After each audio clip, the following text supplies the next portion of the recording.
প্রায় ৪-৫ বছর আগ থেকে আমার ইচ্ছে ছিল, বলতে পারেন শখও ছিল একটা ডবল ডোরের ফ্রিজ কেনার। আল্লাহ তাআলা আমার মনের বাসনা পূর্ণ করেছে। আমি কিছুটা ইনকাম করেছি বেশিরভাগই, আর আমার হাসব্যান্ডও কিছু দিয়েছে। দিয়ে আমার হাসব্যান্ড আমাকে ফ্রিজটা কিনে দিয়েছে। আমার শখটা পূর্ণ করে দিয়েছে আলহামদুলিল্লাহ। হ্যালো এভরিওয়ান, আসসালামু আলাইকুম। কেমন আছেন সবাই? আশা করি আল্লাহর অশেষ রহমতে যে যেখান থেকে আমার ভিডিওটা দেখছেন সবাই ভালো আছেন, সুস্থ আছেন। আমিও আমার পরিবারকে নিয়ে ভালো আছি আলহামদুলিল্লাহ। টাইটেল আর থাম্বনেল দেখে বুঝতে পারছেন আজকে কি নিয়ে কথা বলবো, কি বিষয়ে কথা বলবো।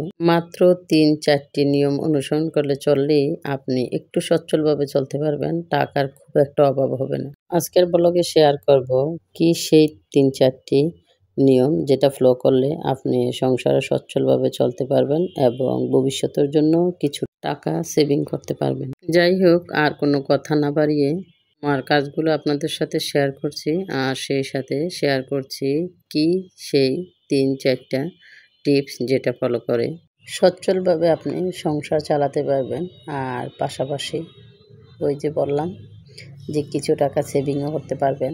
চলেন তাহলে মূল কথায় চলে যাই। প্রথম কথা হচ্ছে যে যার যেমন ইনকাম ওই অনুপাতে আমাদেরকে খরচ করতে হবে। অনেক সময় দেখা যায় যে মোটামুটি ইনকাম করলে হাজব্যান্ড বাইরে ঘুরতে যাওয়া, তারপরে দামি দামি জিনিস কিনা, অনলাইনে কিনা, এগুলা কখনো করবেন না। আমিও করি না, আপনাদেরকেও একটা ভালো উপদেশ দিলাম। যখন টাকা থাকবে তখন চেষ্টা করবেন সময় থাকতে সব কিছুর মর্যাদা দিতে, তাহলে কিছু টাকা বাঁচবে। না খাইয়ে তো আর কেউ থাকে না। বাচ্চাদের খাওয়া টাওয়া নিয়ে সব কিছু নিয়ে মোটামুটি যাতে সচ্ছলভাবে আমরা থাকতে পারি, অত আহামরিও খরচ করব না, আবার একেবারে যে কিপটামি করে থাকবো তাও না। মোটামুটি যেমন চলতে পারি এরকম যদি আমরা চলি তাহলে কিন্তু আমাদের কিছু টাকা সেভিং হবে। দ্বিতীয় কথা হচ্ছে সবসময় আমরা চেষ্টা করব নিজের কাজগুলো নিজে করার। যদি সুস্থ থাকি আমরা, কিন্তু সব কাজ নিজের কাজ নিজে করাই ভালো। হয়তো বা কেউ বলতে পারেন আপনিও তো বুয়া রেখে ঘর পরিষ্কার করেন। হ্যাঁ, আমি শুধু ঘরটাই বুয়া দিয়ে মোছাই, কারণ আমার একটু সমস্যা আছে অসুস্থতার, তাই। আর না হয় আমি সংসারে A to Z চেষ্টা করি নিজের কাজ নিজের হাতেই করতে। বা অনেক সময় দেখা যায় যে আমি একটু সুখ করতে চাইবো, ওই যে বললাম কিছু যদি আপনি বাঁচিয়ে রাখতে পারেন তাহলেই আপনি ভবিষ্যতে সুখ করতে পারবেন। অনেক সময় দেখা যায় আমাদের মেয়েদের অনেক কিছু সংসারে প্রয়োজন থাকে বানানোর বা গড়ার। সংসার গড়তে গেলে তো অনেক কিছু লাগে। তখন আমি যদি একটু একটু করে জমিয়ে রাখি, আগে যখন টাকা ছিল তখন অনেক সময় দেখা যায় যে টাকা থাকে না বা ইনকাম নেই, তখন ওই গ্যাপটা ফিল আপ হয়ে যায় আগে যে টাকাগুলো আমরা রাখি ওই টাকাগুলো দিয়ে।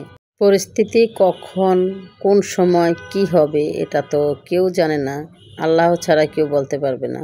বিপদে পড়লে টাকা থাকলে হয়তোবা কিছুটা হলেও ম্যানেজ করা যায়। আমার যা ধারণা আর কি, সেটাই আপনাদের সাথে শেয়ার করলাম।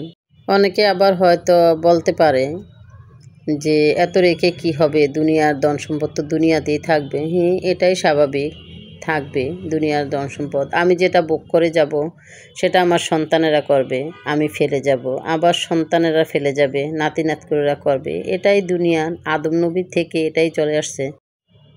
আর একটা বিষয় হচ্ছে যদি নিজের কাপড় চোপড়, এখন অনলাইনের যুগ, মোবাইলে দেখে দেখে সব কিছু করা যায়, প্রচুর কাপড়ের মজুরি। আমি যদি নিজে টেলারি কাজ করি, যেমন আমারগুলো আমি নিজে বানাই আলহামদুলিল্লাহ, আমার বাচ্চাদের, আমার মোটামুটি অনেক টাকা বেঁচে যায়। এটাও একটা টিপ। অনেকে হয়তো বিরক্ত মনে করেন, একটা সময় আমিও মনে করতাম, কিন্তু এখন আর করি না। একটা 3 পিস যদি 1000 টাকা দিয়ে আমরা কিনি, 400-500 টাকা মজুরি নিয়ে যায়, বা সুতিগুলি 350 টাকা নিয়ে যায়। যদি আমি নিজে সেলাই করি ওই টাকাটা আমার থাকে।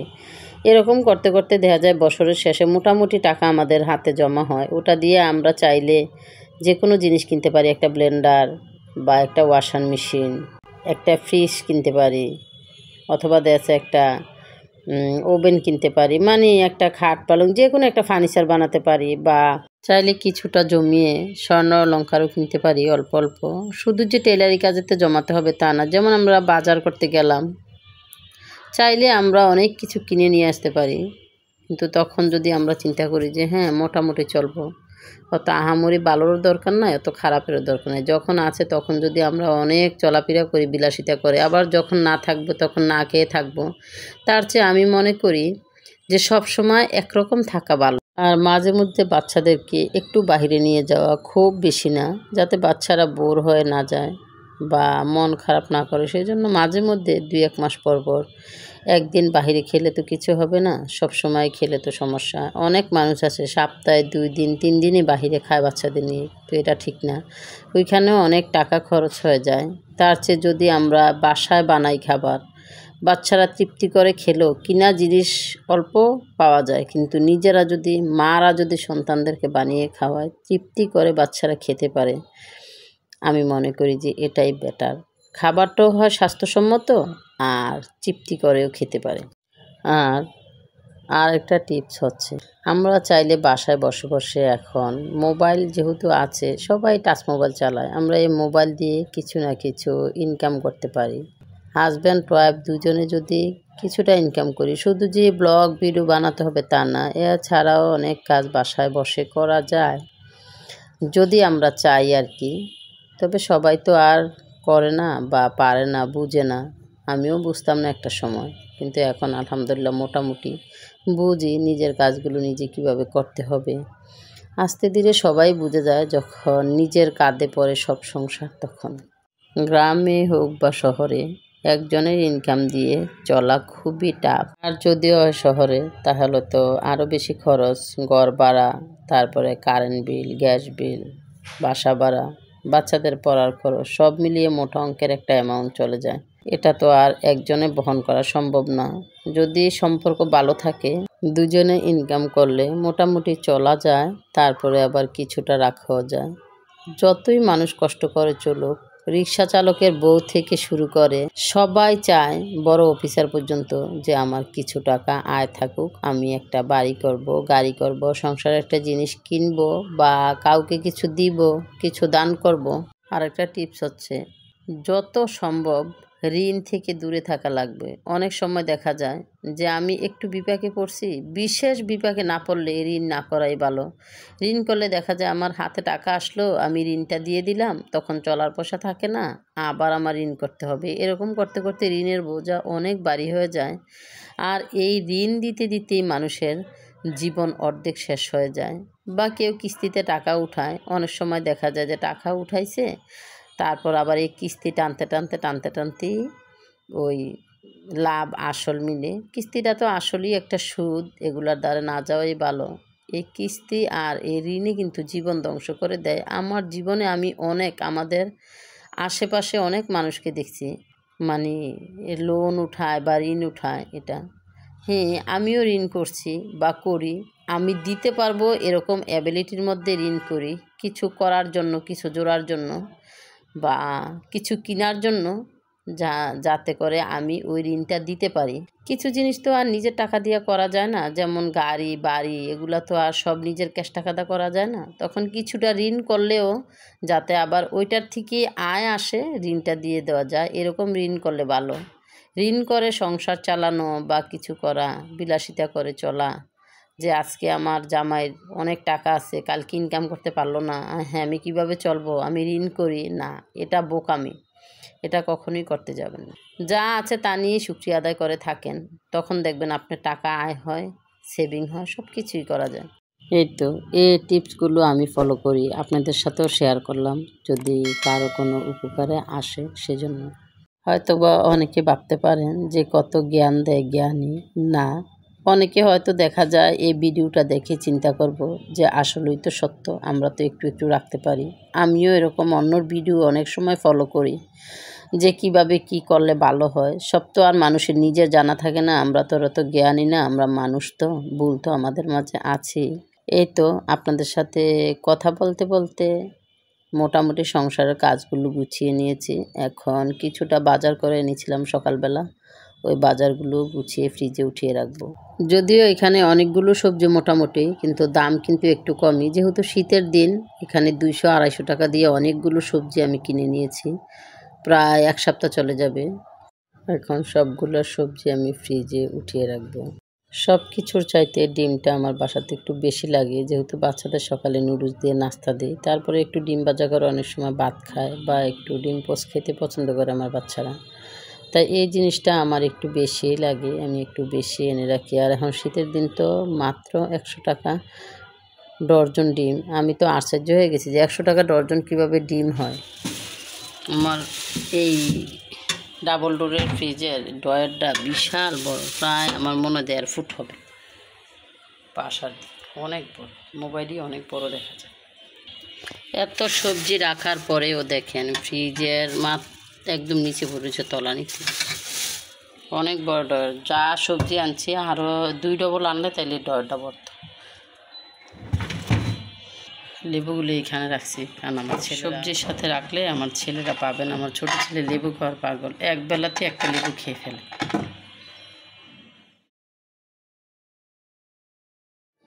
এটা হচ্ছে তেজপাতা, আর হচ্ছে লং, এলাচ এখানে ২৫০ গ্রাম হবে, অনেকগুলি। তারপরে জয়াত্রী, জয়ফল, এটা একটা মশলা বিদেশি, আমি জানি না এটার নাম কি, এটাও দেয় আর কি। আর সাদা এলাচ, সাদা গোলমরিচ, দারুচিনি, সাথে পোস্তদানা দিই, কিন্তু আজকে পোস্তদানা নেই বাসায়, তাই দিতে পারলাম। এটা তো আমি বাসায় মশলা বানিয়ে নিজে রান্নাবান্না করি। সবসময় আমি নিজের হাতে এইভাবে মশলা বানিয়ে নিই, যাতে মাংস রান্না করলে একটু মজা হয় গরম মশলা দিয়ে। আজকে সকালবেলা আমি কোনো নাস্তা বানাইনি, মানে রুটি বা ভাতের ব্যবস্থা রাখিনি। সকালবেলা আমি নুডলস বানিয়েছিলাম বাচ্চাদের টিফিনে দিতে, তো ওইটাই একটু বেশি করে বানিয়েছি যাতে আমরা বড়রাও খেতে পারি। তো সকালের নাস্তাটা আমাদের ওইভাবেই হয়ে গেছে। আর ভাত রান্না করেছিলাম, নুডলস আর ভাত একই সাথে বসিয়ে দিয়েছিলাম। আর গতকালকের কিছুটা তরকারি ছিল, গতকালকে রাত্রে যে রান্না করেছি ওইটাই হাজব্যান্ডকে সকালে চুলায় গরম করে তারপরে বাটিতে পরে লাঞ্চের জন্য দিয়ে দিয়েছি। আমার সংসারের কাজকর্ম ছিল, তাই সব কিছু সেরে আমি রান্নাটা বসিয়ে দিয়েছি। প্রায় 12:30টার মতো বেজে গেছে কাজকর্ম করতে করতে। এখন রান্নাবান্না কমপ্লিট করবো আর কি।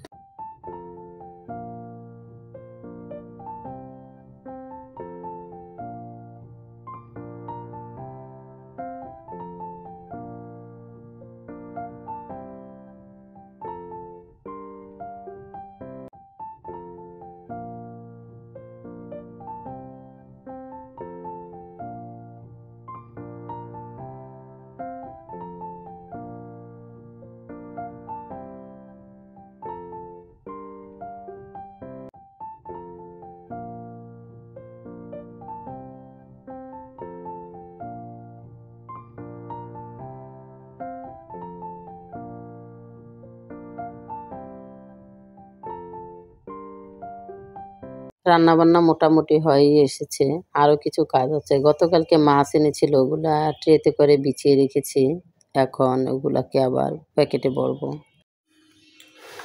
এগুলা হচ্ছে পাঙ্গাস মাছ। আমার হাজব্যান্ড বাজারে গিয়েছিল, 7-8 কেজি ওজনের একটা পাঙ্গাস মাছ আসছে, অনেক বড়। তাই আমার হাজব্যান্ডের দেখে মনে হলো যে আমার ছেলেরা খেতে পছন্দ করে, তাইলে নিয়ে আনি, সেজন্য নিয়ে আনিছে। মাছটা কিন্তু অনেক বড়, বিশাল বড় গামলা, আর গামলার মধ্যে এই মাছটা 7 কেজি ওজনের। এটার থেকে কিছুটা রান্নাও হয়ে গেছে অলরেডি। আর এগুলো হচ্ছে কাতলা মাছ আর রুই মাছের মাথা একসাথে রেখেছি আর কি। এই মাছগুলো প্রায় আমার 1 মাস যাবে, এখানে 3500 টাকার মাছ। হয়তো দামটা বলা ঠিক হয় নাই, কিন্তু তারপর একটা আইডিয়া দিলাম যে আমার সংসারে কীরকম টাকার মাছ মাংস লাগে। আর সাথে টুপিটাকি অন্য অন্য মাছ আছে কিছু, ফ্রিজে ইলিশ মাছ আছে 2টা, তারপর কাচকি মাছ, এই আর কি। আর একটা কথা হচ্ছে, এগুলো আমি আলাদা আলাদা মানে এই ডিশের 2-3টা ডিশের মধ্যে, আমার তো 2টা ফ্রিজ, ডিশের মধ্যে ছড়ায়া আর ট্রের মধ্যে আমি এগুলো জমাইছি। মাছগুলো যখন শক্ত হয়ে গেছে তখন আমি এই যে ডেলে একসাথে নিয়ে নিয়েছি। এটা কিন্তু রুই মাছ, যখন প্রয়োজন হবে, মানে মেহমান আসছে একটু বেশির প্রয়োজন বেশি নিলাম, 2 টুকরা প্রয়োজন 2 টুকরাই নিলাম। এটা হচ্ছে সবচেয়ে বড় সুবিধা। এটা একটা টিপস আর কি আপনাদের জন্য, চাইলে আপনারাও রাখতে পারেন। এভাবে মাছটা রাখলে ভালো হয়। এই দেখুন একদম শক্ত জোড়া। এগুলো কিন্তু বরফে জমা মাছ, এই তো সবগুলা মাছ উঠিয়ে নিয়েছি আলাদা আলাদা করে, মানে বাড়ির যে পলিথিনগুলো ওগুলোর মধ্যে। আর সামান্য কিছু চিংড়ি মাছ ছিল আমার ফ্রিজে, ইলিশ মাছ ছিল। কিন্তু বিকালবেলা দেখলাম যে স্বপ্নর এদিকে, মানে আমি তো স্বপ্নর উপরে বাসা, মানে রাস্তার পাশেই দেখলাম মাছ নিয়ে আসছে স্বপ্নওয়ালা। তো ওইখান থেকে উনিরা পাইকারি এভাবে মাছ বিক্রি করলো মাত্র 650 টাকা কেজি। তো আমাদের বাসার দারোয়ান এসে বলল, "ভাবি মাছ কিনবেন নাকি? এইভাবে স্বপ্নর সামনে মাছ এসেছে, সবাই নিতেছে, আপনি নিবেন নাকি?" তো আমি দেখলাম ঠিক আছে, আচ্ছা যাই দেখি। তো দেখলাম যে মাছগুলো অনেক ভালো, আর অনেক মাছের ভিতরে ওজন বাড়ানোর জন্য ক্রিমের মতো কী জানি দিয়ে দেয়, ওগুলো ছিল না। মাছটা একদম ফ্রেশ ছিল। তাই আমি 2 কেজি মাছ নিয়ে নিলাম মাত্র 650 টাকা কেজি। এই যে মাছগুলা কেটে কুটে রেডি করছে যখন, তখন 10টা করে 6 প্যাকেট হয়েছে। তাইলে বোঝা গেল যে 1 কেজি 30টা মাছ ধরেছে, 2 কেজি 60টা। মাছগুলো মোটামুটি বড়ই ছিল। স্বপ্নর সামনে থেকে মাছ এনেছি, স্বপ্নের মতোই লাগলো। এত কমে আর কখনো এরকম তাজা মাছ পাইনি। এই ফার্স্ট এরকম তাজা মাছ পেয়েছি। বাজারে কিনতে গেলে মাছগুলার দাম মিনিমাম 900 টাকা বা 1000 টাকা কেজি হইতো। আমরা তো মাঝে মধ্যে আনি। ওই আইডিয়া করে বললাম আরকি। তাইলে এইখানে আমি 2 কেজি পেয়ে গেলাম 1300 টাকা দিয়ে। 1300 টাকাও না, আমি এখানে 1000 টাকার মাছ এনেছি। আজকের মতো ভিডিওটা এই পর্যন্তই। ভালো লাগলে লাইক দিয়ে যাবেন, আর প্রথম হলে সাবস্ক্রাইব করে যাবেন। আজকের মতো এখানেই বিদায়। আল্লাহ হাফেজ।